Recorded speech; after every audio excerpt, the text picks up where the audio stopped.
Horongo rwa Coast niko bono baesokire na kurwa chingwana chokumosira umuraibu ense William Ruto ne serikali ya Kenya Kwanza na ndemo na sokurigia gochorwa sentunde ya kabira sobo chori bano mwaka wocha yeni gekobwatekana na magendro ali bagoteba banyorire kurwa serikali enene ayo ene kire gokonya abana inchi bechinsemecho kwegenderia se amagimabo abotambe.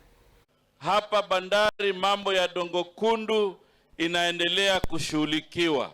Kutoka hapa Nyali Kengeleni, hiyo barabara inaendelea kujengwa kuelekea Malindi.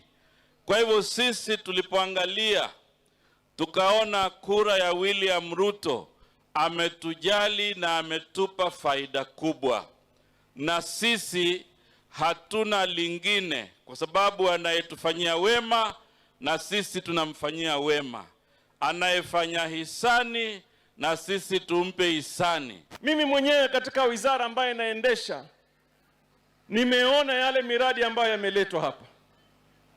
Kwa mara ya kwanza serikali imepatia wavuvi wetu kwa kununulia maboti 820 million shillings. Kwa mara ya kwanza.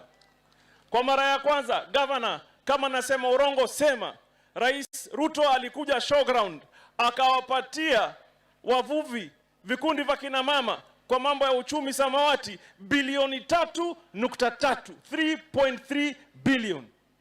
Kwa mara ya kwanza tumenunua hapa rescue boats in the coastal region milioni 350 kwa mara ya kwanza.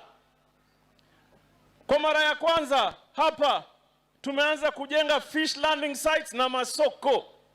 Kisauni Bezimba nimempatia 275 million. Ni kweli si kweli?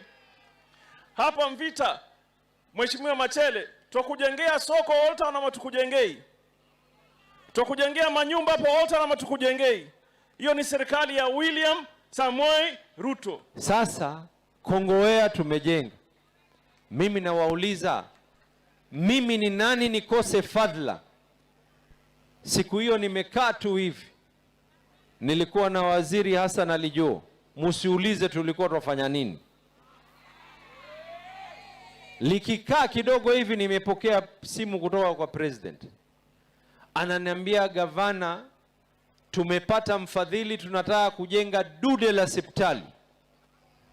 Kwa hivyo utapigiwa simu na controller upatie details. Nikikaa shtuka hivi kidogo, baada ya miezi nimeitwa State House.